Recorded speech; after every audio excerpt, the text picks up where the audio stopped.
On the track closest to our cameras, Sampson is on the far side, and Mike Galloway is on the floor.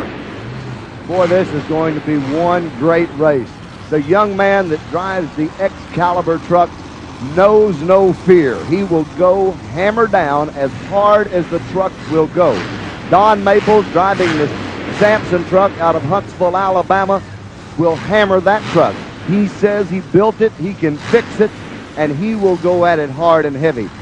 The Sampson truck, supercharged alcohol Chevrolet. The Excaliber is a carbureted supercharged Chevrolet on gasoline.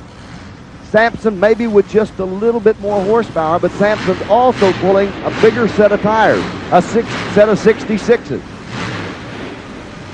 The Excaliber, a little bit smaller tire. I would venture to say, watch the Excaliber truck. He could very well clear all 6 of these cars. It's about set to go. Remember, Bigfoot and Barefoot are the 2 winners so far. Heart of America and Duraliner both broke down in the last heat. The Toy and the Monster Vet have been eliminated. Look at Sampson all the way in the air. Don Maples is carrying the front end. Excaliber's having a little bit of a problem.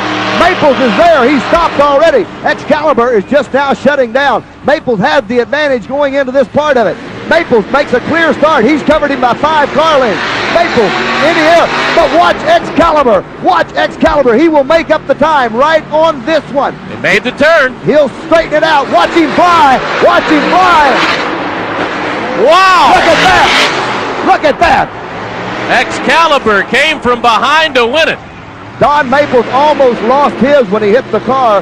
Excaliber, as we talked about before he went into the competition, when he straightened it out, he went wide open, hit the cars. He never backed out of the engine and now let battle here with the favorite Bigfoot on the sidelines. Watch the Excaliber truck. Now he's in the left-hand lane. That lane has been a terrible lane for a lot of drivers tonight, but watch the Excaliber truck. He could be the one to beat in this round of competition. Fred Schaefer carries. Barefoot with the early lead. Now Fred Schaefer will show no mercy. Fred Schaefer will show no mercy. He will hammer the Barefoot truck if he gets away. Excaliber! Excaliber has pulled off a quicker start. This will be close to the finish line. Here we go. Your vantage point, Bob. Here we go. Excaliber has the lead. Excaliber in the air, and Excaliber is the winner. Well, Bob Kurtz, my vantage point would not tell me who won that one. I think it was the Excaliber truck. It was, Mike.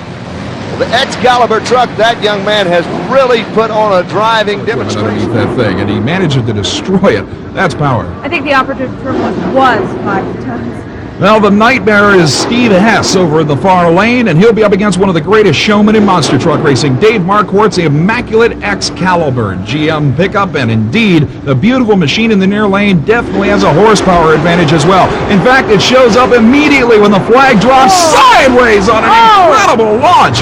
And what a ride for Marquardt as he takes the win here in the first round. And Shelley, that's what, look at him, waving to the crowd, that's what Marquardt is known for, is that kind of showmanship and driving skill. Both vehicles got incredible height, which is something that we don't often see side by side. Especially in an actual race. In exhibition racing, it's fine, but these guys were nailing the throttle, even up to the hit point. There you see Steve Hess go airborne in the slow motion replay. What a landing. Man, was he thrown around in that cockpit. You can see him just barely trying to hang on, and unfortunately, even that incredible jump came in a runner-up effort. Now, watch the king of air in monster truck racing. Marquardt hits the cars, the front end up. Look at this thing, 10 feet in the air. He clears every one of the cars, and again, he's thrown all over the cockpit. Huge bounces by this thing. 17,000 pounds hitting the asphalt from 10 feet up. And those tires only have 10 pounds of pressure each. I'll tell you, they will bounce around. What a ride for Dave Marquardt. He advances to the next round, and that will bring up an interesting pairing.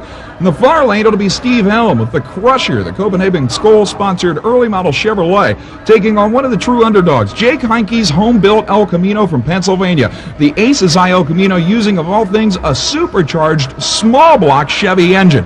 Jake is always a showman, but very seldom do you see him actually enter an all-out horsepower and driving skill competition, mainly because that El Camino on the left side of your screen weighs about 17,000 pounds and is way down in horsepower compared to some of the other killers. The green flag comes down. They move up for the first hit, and Heinke actually has a car length advantage, lands it very nicely, and gets across the finish line ahead of Hess in the Copenhagen Skull Machine, and Heinke gets an upset win there, Shelley. You know, it's quite Now it'll be another interesting matchup. In the right-hand lane, Jake Heinke's small block Chevy-powered home-built Pennsylvania El Camino called Ace's Eye takes on the Airmaster, Dave Marquardt and Excaliber. Huge lead for Excaliber, tremendous jump. Great bounce, a lot of pieces coming out from underneath those, Shelley, and that may spell problems for the winner. I don't think he can spare those spare parts that are laying there on the track. I don't know what happened. We may have to look at the slow motion to find out what the problem was. Jake Heinke gave it a valiant effort. Here, let's see what happens with Marquardt after another incredible flight in this Chevrolet truck. You see him make the perfect hit. Unbelievable air. You can actually see the drivetrain parts flexing as this thing goes airborne. Now he lands. Tremendous compression. Look at him in the cockpit just sailing with this thing. 16,000 pounds back down on the concrete. Ace's Eye, in the meantime, will advance to the final round. We have just received word that apparently Marquardt's machine is not campaignable for the next round of competition, and with a sideways in the air bounce, Jake Heinke, the ultimate underdog, goes into the final round against Mark Bendler's